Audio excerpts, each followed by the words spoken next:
This week's show is sponsored by mancrates.com. Very simple sell for you. You're having a hard time coming up with a Father's Day gift for a significant other, for your dad, for your husband, for yourself that you got to put on a list. Go to mancrates.com/Eric, E-R-I-C-K, mancrates.com/Eric.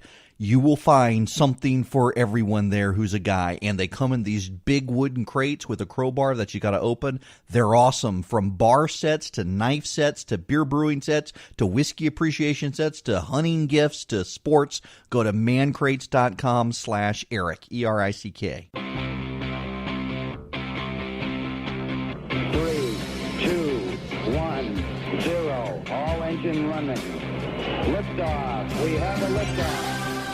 It is 10 after the hour. I am Eric Erickson. This is Atlanta's Evening News. I got to tell you guys, though, I think I'm going to have to behold the healing power of and here, because I asked earlier today, was it climate change propaganda or was it media ratings?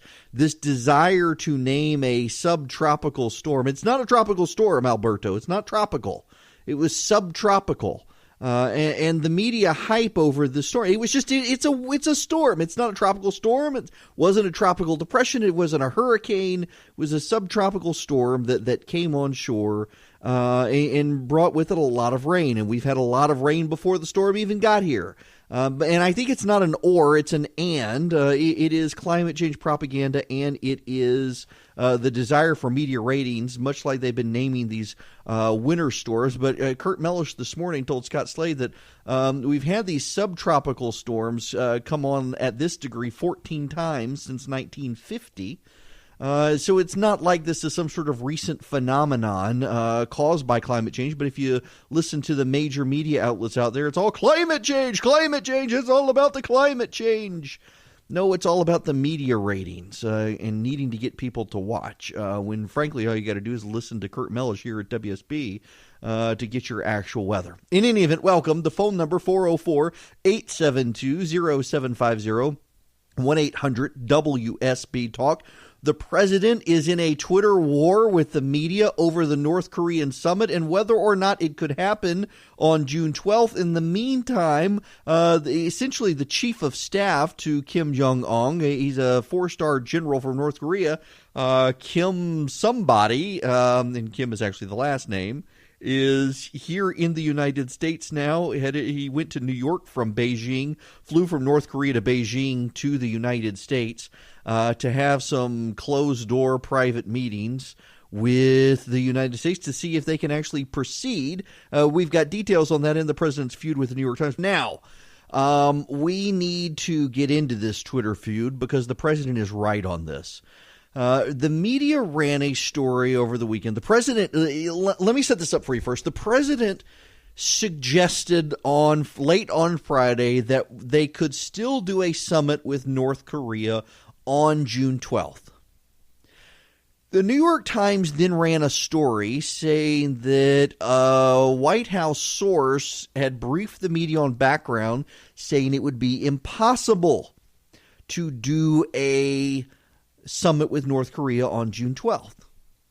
The president then tweeted out in response to that New York Times story that this was a lie. There was no source at the White House saying it was impossible to do a summit at North Korea. This was fake news.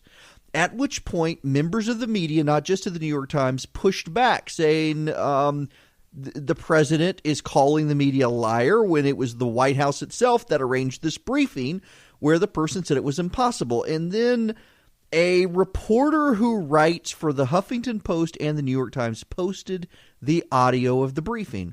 Now, I want to pause at this point because it is worth noting that this happened several times during the Obama administration where there were disagreements between how the press summarized a briefing and how the White House viewed the briefing.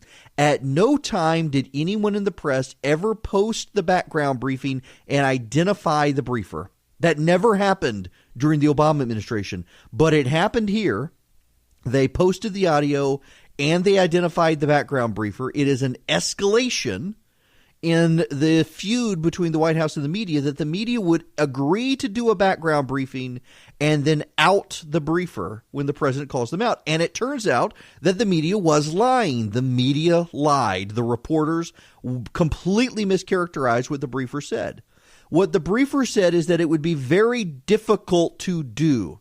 He never said it was impossible to do. As someone else noted earlier, and I'm stealing it for myself, and I don't remember who it was, so I apologize. But nonetheless, climbing Mount Everest is extremely difficult. Climbing Mount Everest is not impossible. It's the same thing here. The background briefer said it would be, it's like, he said his exact words were, June 12th is 10 minutes from now. It would be extremely difficult to pull off. He didn't say it would be impossible. He said it would be extremely difficult to pull off. That does not mean it was impossible. Yet the media characterized that statement as impossible. And the president pushed back on Twitter, and the media said, oh, no, he said it was impossible, and he was your background briefer. The media got it wrong.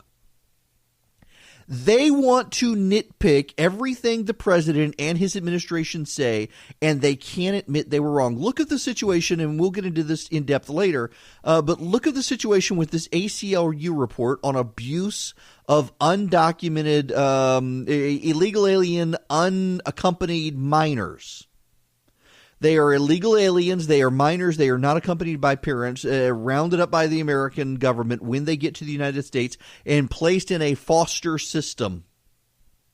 And we now know that a lot of these kids were abused, some of them sold into human trafficking.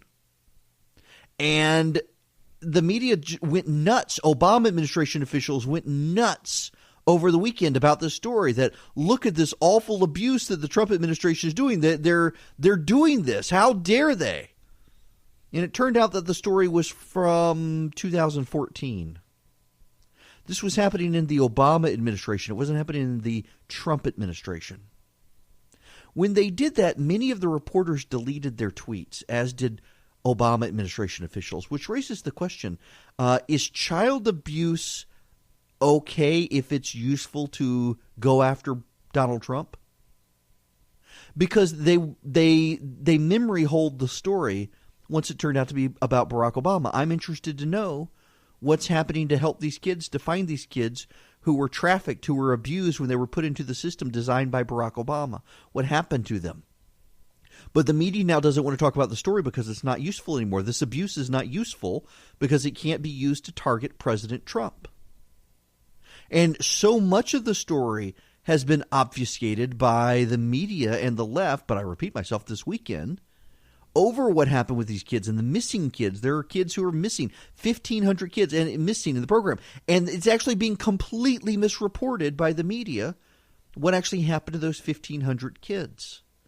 And all of this was designed to beat up the president. And once it became apparent that this was the Obama administration, the media ran from the story as fast as they could, many reporters deleting the tweets and other social media posts they had highlighting the abuse and the missing kids.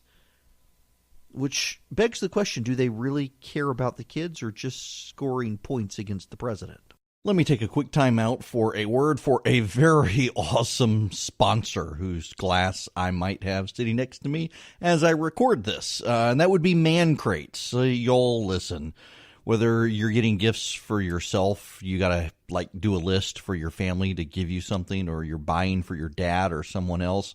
The fact is that gift giving for guys, particularly guys who can buy stuff for themselves, is difficult, which is why I really like Man Crates. And this Father's Day, you can get your dad, or put it on the list for yourself, something for your dad. There is like a whiskey appreciation crate or a knife making crate. They actually come in wooden crates with a crowbar for you to open. I got one from Man Crates a while back, and it was a personalized bar set. It had pint glasses for beer with my name on them.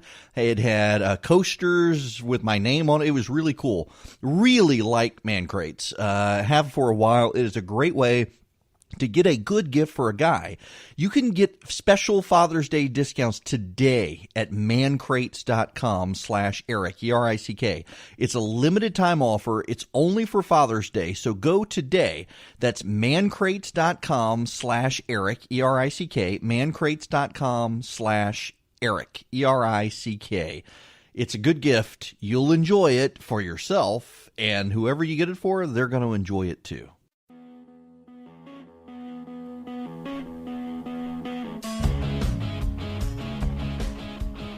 It is 5:25 here in the city. Eric Erickson here. The phone number, 404-872-0750, 1-800-WSB Talk. Man, I had to be on CNN earlier today. Totally forgot about it, by the way. I was proud of myself. I was able to shower, shave, change, and hit the road and get to the studio. It took me 14 minutes to do everything to get on the road because I totally forgot I was supposed to be on TV. Was able to get there. And then on the way home, the rain over 75 was horrible. There were a couple times there where I was doing no more than 15 miles an hour. It's like somebody was spraying the windshield with a high-pressure hose. There was so much water. Crazy. And I didn't get a ton of coffee. And I couldn't have stopped at a Starbucks if I wanted to because, well, they closed today. And that brings me to worth noting, y'all, there are actually plenty of good coffee places around, and Starbucks is not one of them. You got the Chattahoochee Coffee Company on Acres Mill Road, Rev Coffee up in Smyrna on Spring Road. That's where I usually go when I'm up at RTS taking classes. You've got Octane, which is now Revelator Coffee. There are a number of those around there. Far better coffee than Starbucks, I want you to know. There's the Warhorse Coffee joint. It's on Foster Street. Brash Coffee on Howell Mill Road. There's so much better coffee than Starbucks. And a buddy of mine is texting me the Dancing Goats Coffee Bar at Ponce Market. I have no idea about these Dancing Goats. I've been to Aurora Coffee on Moreland Avenue as well. There are so many of these places. Oh, and Chrome Yellow. I've got a New Yorker reporter who lives over in that area, and every time we've connected, we've gone to Chrome Yellow, which is probably a little more super hipstery. It is definitely more hipstery than what I would prefer. But my goodness, folks, there are plenty of coffee places around that actually serve decent coffee. Starbucks is not decent coffee. I'm not a fan, and I go there. I've got a Starbucks card, and I go there because sometimes I need the caffeine. But what's the other one? There's the Thousand Hills Coffee. They've got one in Atlantic Station. There's a Starbucks there too. Avoid it. Go to the Thousand Hills one or whatever. Far better coffee than Starbucks, and they're all little hipster joints filled with little emoting hipsters in skinny jeans and hating on Trump. That's the way coffee houses are. But the coffee's far better than the Starbucks. You can get the hipster without all the pretension.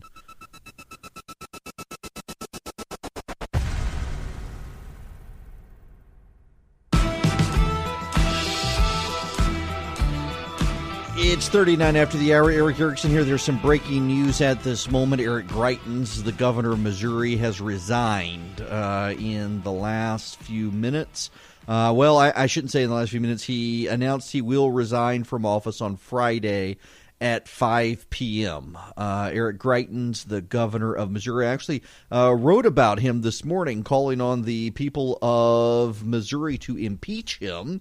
This story hasn't gotten a lot of national attention, and it hasn't gotten a lot of national attention on two sides. You know, this fits the dynamic perfectly across what we're seeing in the media. And I'll get to the Roseanne story, but with this news breaking, let me just share with you this. The national media has not covered the Eric Greitens story extensively, even though he's a Republican, because the prominent Republicans in Missouri are pursuing impeachment against him. A lot of the Trump supporters in Missouri have not tried to raise the profile of Eric Greitens because they're afraid that his impeachment could set precedents for Republicans to then support the impeachment of President Trump. So both sides having reason to avoid covering it, and yet he's resigning because he was going to be impeached by the Missouri legislature. They were going to throw him out of office. And there are two aspects to his impeachment that you need to understand. And for those who are Trump supporters, this was my point in writing this morning at theresurgent.com, is that there's no precedent here for Republicans worried if they went through with the impeachment about President Trump, because all the stuff that's come out about President Trump was all well known before the election, to the extent it was real. The Russia stuff is just made up by the left. They can't acknowledge Hillary Clinton was a bad candidate, so they're claiming the Russians stole the election, which isn't true. But all the other stuff, the Access Hollywood tape, all that stuff, that was all out before the election. With Greitens, this stuff has only come up in the last several months. Greitens started a nonprofit called The Mission Continues. When he was running for governor, Greitens gave the donor list to his campaign, and they fundraised off the donor list. Well, the Mission Continues is a 501c3. It can't be engaged in politics. For Greitens to give it to his campaign is a violation of law. And he had his campaign manager, a guy named Danny Loeb, be the fall guy for it. And Danny Loeb said he did it, and then under oath testified that it was actually Greitens. And 3 other people from the campaign have testified under oath that Greitens is the one who secured the donor list, taking it from the nonprofit, which is theft, taking it from the nonprofit and repurposing it for his campaign, which is illegal, and then forced them to lie about it under threats. But what started all of this was not that. That came out of the process of the situation about an affair. A hairdresser claims that she and Greitens had multiple encounters, even though he was married with kids. And let me just read you this from the St. Louis Post. The woman told lawmakers that in March of 2015, as she tried to leave the basement of Greitens' St. Louis home, Greitens grabbed her in a bear hug, laid her on the floor. Then he started fondling her, pulled out his and insisted that she and she cried uncontrollably, but knew the only way she was going to get out of there was to do what he wanted. She said Greitens led her to the basement, taped her hands to pull-up rings, blindfolded her, spit water into her mouth, ripped her clothes, and then took a picture of her while she was blindfolded, threatening to make the photos public if she ever told anyone about the encounter, and called her all sorts of awful names. When freed, she was forced to do this thing to Greitens so that she could get out of the basement. And he hit her, and this was after a period of consensuality, and then he became very abusive, and then lied to the Missouri legislature about all of it, and he then attacked members of the Missouri legislature who had uncovered this stuff. It was really, really awful stuff, and on top of this, it comes out that he had actually misappropriated the donor list of his nonprofit, so he was going to be impeached, deserved to be impeached. He was a liar and a sociopath, and needed to be ousted. So now, breaking news here this evening, Eric Greitens, the governor of Missouri, has submitted his resignation to the Missouri legislature. He will be out Friday at 5 p.m. Good riddance. You know, I have several friends. I don't want to use their names. One of them many of you would know. I have several friends who tried to raise warnings about Eric Greitens during the campaign when he was running for governor. And they were, I mean, what they experienced was horrible. His campaign tried to cost them their jobs. One of them actually, the Greitens people were successfully able to force this person out of a job. He wound up having to relocate his family to a different part of the country because he was in politics. And Greitens destroyed his career. And it just, I mean, an awful vindictive sociopath. And I don't use the word sociopath. I know it gets thrown around a lot with Trump and whatnot. I don't mean to use it lightly. This man was a predator, a sexual predator, and a sociopath. He abused it. It appears now the Missouri legislature was investigating potentially another woman who had similar stories. Now, on top of everything else, it was a terrible situation, and It's good that monsters like this get exposed. And there were people who I realize had strong reservations about impeaching him, but the man needed to be gone. Just a terrible, terrible person, and a mean and vindictive person on top of that, who was willing to destroy other people's careers to prop himself up and protect himself. So good riddance. Friday can't come soon enough. Now, the phone number here, 404-872-0750, 1-800-WSB-TALK. Yes, we do need to get into the Roseanne Barr situation. We also need to get into the immigration situation. There's a lot of misreporting out there on the immigration situation. I hope I can clarify the timeline for some of this stuff in your heads. It was Obama administration issues, not Trump administration issues. I'm opposed to what Trump administration is proposing. We can talk about that, but this is an Obama-era story the media wants you to believe is a Trump administration problem.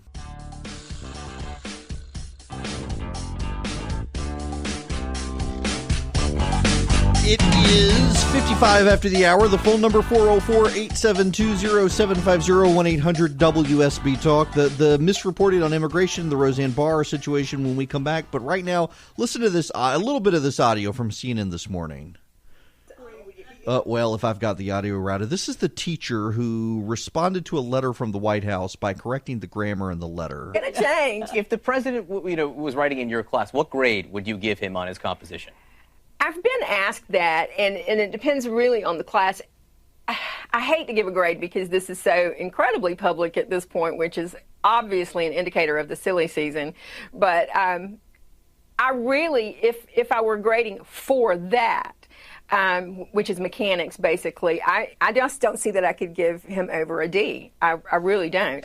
So this woman got a letter from the White House. She's a retired teacher, and she marked it all up and put it on social media. Look at me, look at me, look at me, look at me. Down to such things as you didn't have 1-inch margins garbage. They wanted to fit it all on one page. And some of her grammatical corrections were wrong. But CNN, with all that's going on in the world today, CNN decided that this was a newsworthy story, putting on this retired teacher. Over the weekend, they ran a story of two CNN reporters who were upset that Ivanka Trump had posted a picture of herself with her child because of the immigration situation. They said people are outraged. They only had two CNN reporters as evidence of the outrage. Is this really what CNN has become? That's disappointing.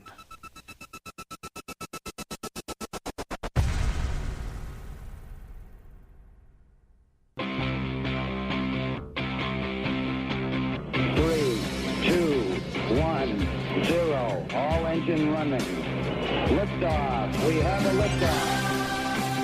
It's 9 after the hour. I'm Eric Erickson. This is Atlanta's Evening News. The phone number 404-872-0750, 1-800-WSB-TALK. We need to talk about the Roseanne situation. I see a lot of people trying to downplay what she said, what she tweeted, and what she tweeted was that if the Muslim Brotherhood and Planet of the Apes had a baby, it would look like Valerie Jarrett. And I see a lot of people saying, well, this wasn't racist. She was just saying that Valerie Jarrett is ugly. Y'all, you don't have to be a rocket scientist or have multiple degrees from a university to know that for 100 years or more, comparing black people to apes has been a racist thing. It is something that racists have done forever and is something people are understandably sensitive to. Whether she apologized or not, Roseanne Barr, her show is now canceled. And here's the thing. I'm 42. I'll actually be 43 on Sunday.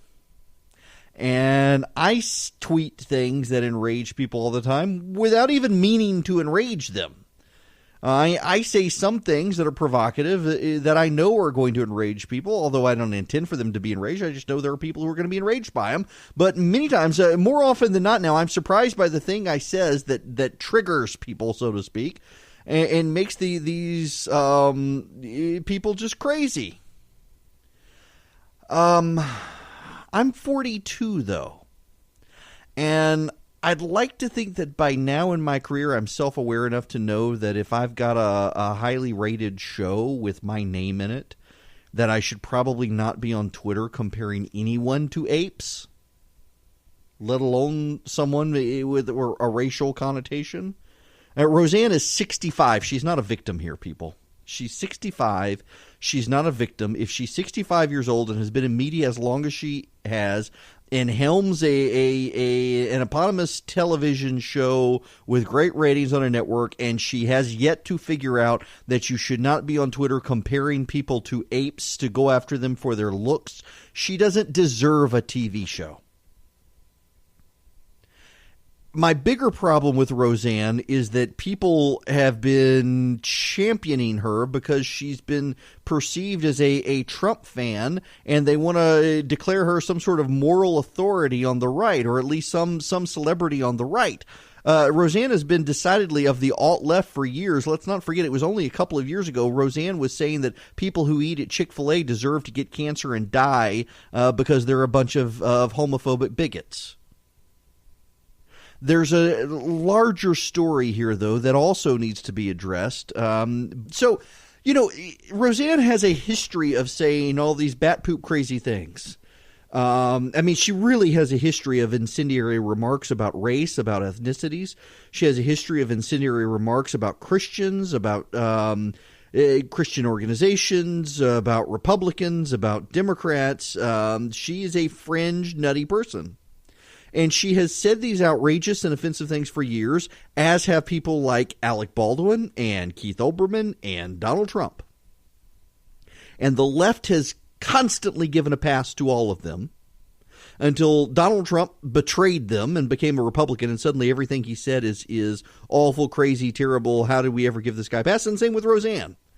If Roseanne did not brand her show as trying to cater to Trump voters, then the left would still be okay with her today. That is a reality that a lot of people on the left don't seem to want to acknowledge, that they're only upset with Roseanne, not because of what she said, because she has a history of these sorts of remarks. They're upset because she's not one of theirs anymore. They somehow have decided she's on the right. And I take strong exception to the idea Roseanne's a conservative. She's not. Roseanne has never been a conservative. She doesn't identify as a conservative. She doesn't self-identify as a conservative. She's not a conservative. I happen to know something about conservatism. She's not one. She has catered towards Trump voters, but what her show has done is stereotyped Trump voters. She's made it safe for liberals to laugh at Trump supporters because she pretended to be one to get Trump supporters to watch so everyone could laugh. And what's happening here is take Tim Allen. Tim Allen, good guy, center right, who had a show that was canceled. It looks like they're now bringing it back because of the rating success of Roseanne. It has sparked some enthusiasm for, hey, maybe we should do shows that cater towards this point of view instead of doing completely socially liberal TV shows that are in the face of conservatives. And so they're thinking of bringing back out Tim Allen's show. This is going to set that sort of stuff back. And, for the life of me, I really don't understand why conservatives, why Christians, why any of these people on the center-right coalition and Christian evangelicals think they need celebrities, that somehow they are affirmed by having a celebrity. Hey, we've got Kevin Sorbo. Your ideas are what win things. Having a celebrity, the left has tons of celebrities and they've been losing. I don't know why we need celebrities. And yet Roseanne is someone to rally, but I see people today defending her, saying, well, calling someone an ape, calling a black person an ape isn't racist. Maybe it was 100 years ago, but it's not now. Roseanne knew what she was doing. And many of you defending her did too, and that's the problem. She had no business having this TV show, and frankly, it is a damning indictment on Hollywood and the television industry that they felt the need to bring back a TV show that has been gone for over 2 decades maybe now. to bring that back, to resurrect, instead of coming up with something new to try to cater to Trump supporters. They couldn't go out and find one of the many conservatives out there who have good ideas. They had to bring an alt-left woman in who has somehow, for some reason, connected with Donald Trump. I mean, for God's sakes, the other day, Louis Farrakhan was singing Donald Trump's praises. Are we suddenly supposed to embrace him now, too? ABC shouldn't have done this to begin with. They've got egg on their face. I told you people, and I don't mean you people really, I told the prominent people in Washington and in New York who were suddenly celebrating this, I was on CNN talking about this. You prop Roseanne up as some sort of voice of authority, you are going to get burned by her. I mean, all you have to do is just review her Twitter for the last year. I mean, review Roseanne's public statements for the past 5 years. This is not a stable person. Not only is she not a stable person, she is an unstable person with extremist views on many subjects who is prone to say outlandish and outrageous and offensive things. And y'all, I've said outlandish, outrageous, and offensive things, and I've had to apologize for them. I have. But most of those things, they were a decade ago. And people still hold on to them, say, hey, you can't listen to this guy because 10 years ago he said this. I think I finally got to a point where I kind of understand what I should and shouldn't say, and the things where I have to catch myself and say, wait, this is crazy talk. She apparently doesn't have the voice in her head that regulates the inner monologue. She apparently has no inner monologue. She just throws it all out there on Twitter and has ruined her TV show and put a nail in her coffin career-wise because of what she said. And I do not understand the people who feel the need to make her a martyr, to make her, to claim what happened was unjustified, to compare it to other things. All you got to do is be a decent. You can disagree on politics. You can disagree on gay marriage. You can disagree on transgenderism. But in the history of this country, it is like common sense 101. Don't compare a black person to an ape. That is racist. And I don't care, those of you who are calling in trying to say, that's not racist. Yes, it is. And if you don't know it is, maybe you should have gone to Starbucks today for some re-education, because that's the sort of education you might need to know. You don't call black people in the United States of America apes, because that's what the Klansmen did after the Civil War. It's bad, it's wrong, it's racist, and don't try to defend it. Let me take a quick time out for a word for a very awesome sponsor whose glass I might have sitting next to me as I record this, and that would be Man Crates. So you'll listen. Whether you're getting gifts for yourself, you got to do a list for your family to give you something, or you're buying for your dad or someone else. The fact is that gift giving for guys, particularly guys who can buy stuff for themselves, is difficult, which is why I really like Man Crates. And this Father's Day, you can get your dad, or put it on the list for yourself, something for your dad. There is like a whiskey appreciation crate or a knife making crate. They actually come in wooden crates with a crowbar for you to open. I got one from Man Crates a while back, and it was a personalized bar set. It had pint glasses for beer with my name on them. It had coasters with my name on it. It was really cool. Really like Man Crates. Have for a while. It is a great way to get a good gift for a guy. You can get special Father's Day discounts today at mancrates.com/Eric, E-R-I-C-K. It's a limited time offer. It's only for Father's Day. So go today. That's mancrates.com/Eric, E-R-I-C-K, mancrates.com/Eric, E-R-I-C-K. It's a good gift. You'll enjoy it for yourself, and whoever you get it for, they're going to enjoy it too.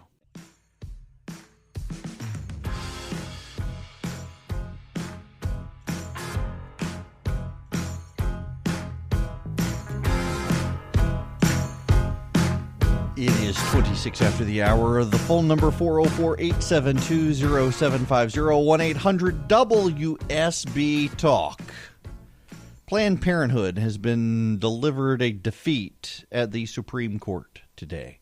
A law in Kentucky, it's similar to one in Texas, that court stopped. This one in Kentucky says that if Planned Parenthood wants to perform abortions by giving women pills that induce abortion, they have to be affiliated with a medical practitioner to be able to do that who has a hospital affiliation, so that if something goes wrong, a woman could be very quickly admitted to a hospital without delay. The Supreme Court has said they're not going to review a circuit court that said that this law was okay. It had been postponed by a district court, and then I think it was the Eighth Circuit said that this is perfectly acceptable. This law, which makes sense. It's very interesting here to see Planned Parenthood arguing. Well, the left, when it comes to gun rights, we got to have all sorts of constraints and whatnot, but when it comes to abortion, none. And the same can be said for the left will say, well, you gun rights activists say that you want all these laws on abortion and none on guns, except that there are reasonable constraints on gun purchases in this country already. And by the way, guns are actually a constitutional issue. You can actually find the right to keep and bear arms in the Constitution. You can't find the right to an abortion in the Constitution. It's made up liberal activist judges, not made up judges, but made up constitutional law. And so the Supreme Court has slapped down Planned Parenthood today. They refused to take the case. Interestingly enough, I wonder if it might have something to do with a justice on the Supreme Court wanting to retire and have a person in place on the bench before something like this is decided. Makes you wonder.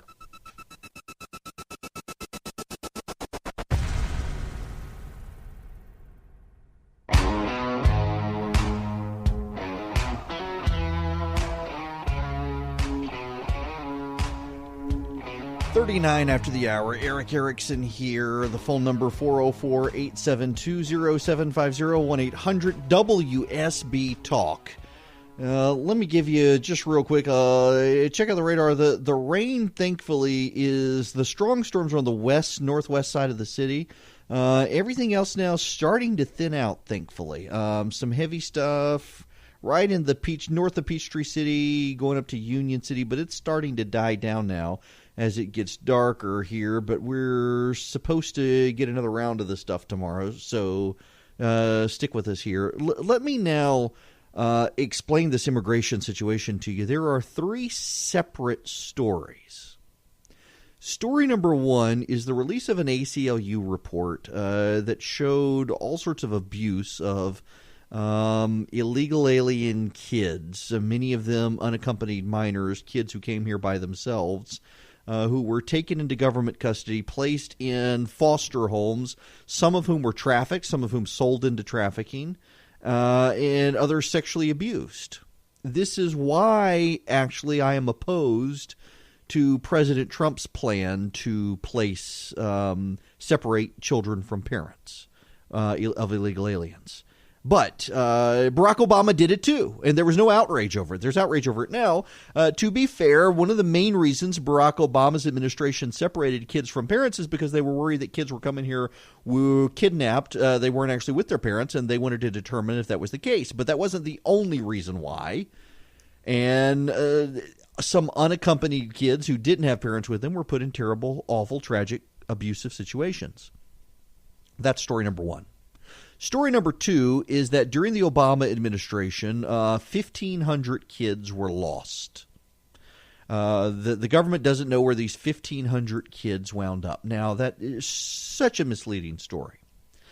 The reason that the government lost these 1,500 kids is because they were placed with sponsor families, the overwhelming majority of which were actual natural family relations, blood relations. And it is a self-reporting situation. And being a self-reporting situation, the families didn't report to ICE once the kids were in their custody. And so ICE doesn't know what's happened to the kids. But they're all families. By and large, overwhelmingly, they were. The very small percentage that weren't, that is problematic. And we do know about the abuse from the unaccompanied minors. And so together, that's a bad story. These were Barack Obama-era stories. This is not something Donald Trump did. Which leads me to the third story. What Donald Trump does want to do is normalize the process of separating kids from parents at the border, if they're illegal aliens, as a deterrent for the families, knowing if you're coming here, your kids are getting taken away from you. I have a moral problem with this. I have a moral problem with illegal immigration, but I have a real moral problem with separating kids from their parents. And I think if you're pro-life and outraged at having a child torn from his mother's womb, you should be outraged at having a child torn from his mother's arms. And if you're saying that this is solely as a deterrent, so it's justified, why not kill the kids?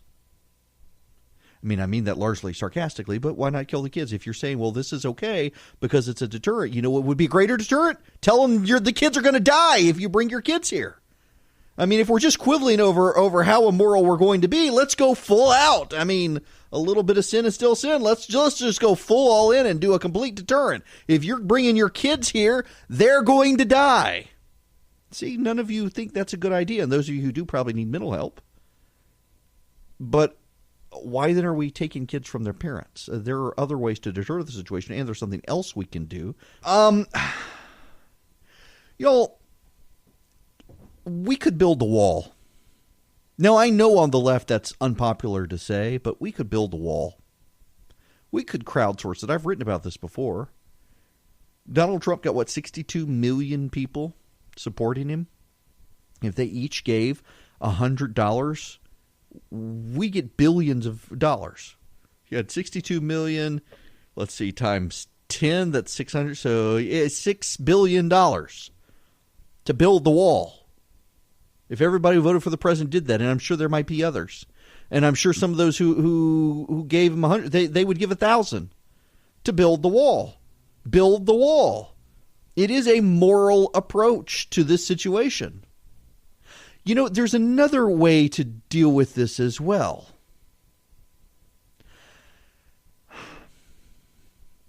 You could actually try to fix the problems in Mexico and Central America. You know, there's a massive civil war in Mexico. The American media doesn't pay attention to it, but the whole country is broken. We could fix that situation. We could use our military and our foreign aid and help fix that situation to improve the situation in Mexico enough that people don't feel the need to flee that hellhole and come here and potentially have their kids separated from them, because even having their kids separated from them, they know their kids will be coming to a better place. We could actually do something, and we should. It is actually, I would argue, a national security issue for the United States of America. We could fix the situation down there. We could engage and help them. But we're probably not, because the president and many of his supporters are very vocally against foreign aid. So at least build a wall. But I think we're going to have a long-term problem with or without a wall unless we help rectify the situation. It's going to become a national security issue. We already have Mexican gang and drug cartel violence spilling over into this country. We already have border agents of this country dying, which we could potentially still have with a wall situation. We have Mexican drug cartels flying planes into our airspace. We actually need to aggressively not just defend our borders, but reinstall the Monroe Doctrine and work on Central and South America, because you know who is? China.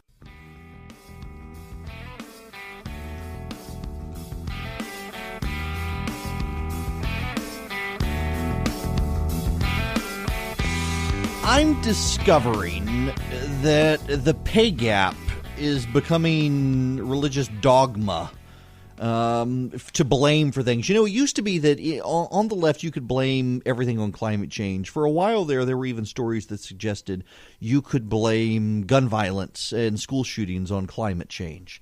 Now it seems more and more that it is the pay gap that is to blame for things. There's a story out that because of the pay gap, because of income inequality, women now have more student loans than men. Do you know what the real reason is? It's not really the pay gap per se. It's that women often get degrees and then go into career fields that typically don't pay as much as the career fields of men. When they go into comparable career fields, they get paid comparably.